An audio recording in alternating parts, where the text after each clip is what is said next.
All right, and did you form an opinion as to whether or not the book called Howl and Other Poems has any literary merit? I think it has no literary merit. Go ahead.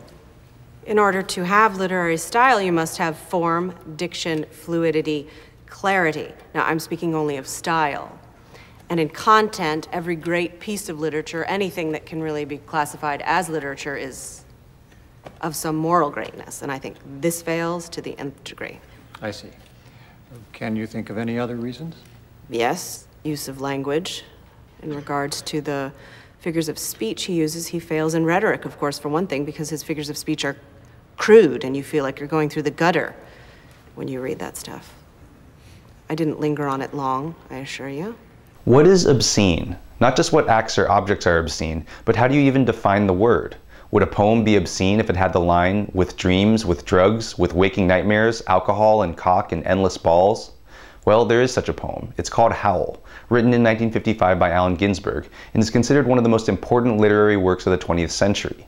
But in 1957, there was a court case to determine if Howl was obscene, and whether Lawrence Ferlinghetti, the owner of City Lights Books in San Francisco, should be sent to jail for publishing and selling it.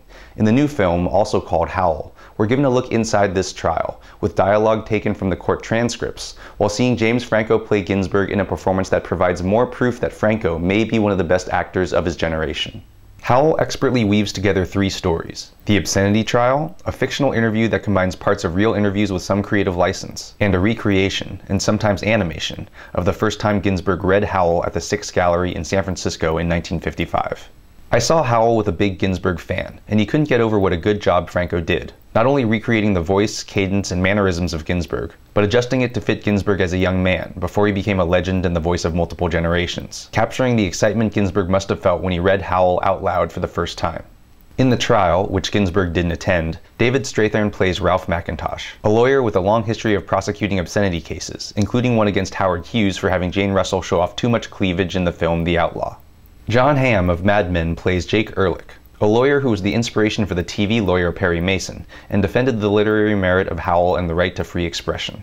Mary Louise Parker, Jeff Daniels, Treat Williams, and Alessandra Nivola make appearances as experts to help analyze Howl and determine if it's literature or smut. Bob Balaban plays Judge Clayton Horn, a conservative judge who taught Sunday school and famously sentenced 5 female shoplifters to watch the 10 Commandments and write essays on the moral lessons they learned.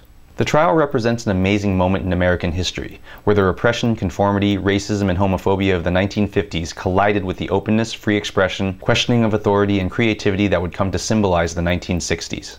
I do have a few criticisms of Howl. While interesting to look at, I felt that the CG animation based on Eric Drucker's illustrations that sometimes accompanies the reading of the poem is too literal and clashed a bit with the primarily retro look of the film. Howl also doesn't provide much historical context to show how radical Howl was at the time, or the society it was rebelling against. And to be honest, John Hamm is distractingly handsome. But it's safe to say that none of these things ruins this impressive film, which was directed by Rob Epstein and Jeffrey Friedman, who are mostly known for directing documentaries like the Oscar-winning The Times of Harvey Milk and The Celluloid Closet.